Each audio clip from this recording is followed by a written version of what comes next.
Guys, ano kayang ibig sabihin nito? Napulot ko lang sa aming bakuran.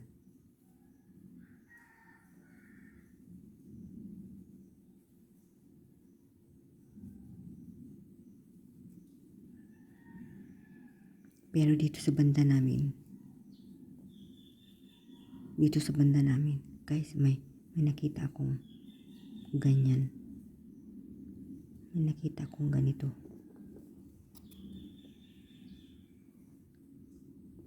Butas. May parang kuweba siya. May nakita akong ganyan dito sa amin.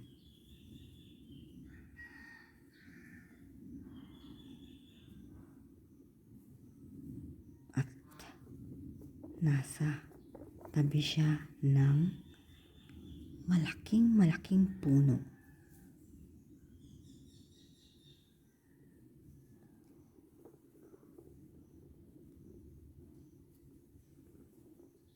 Pag nagkataon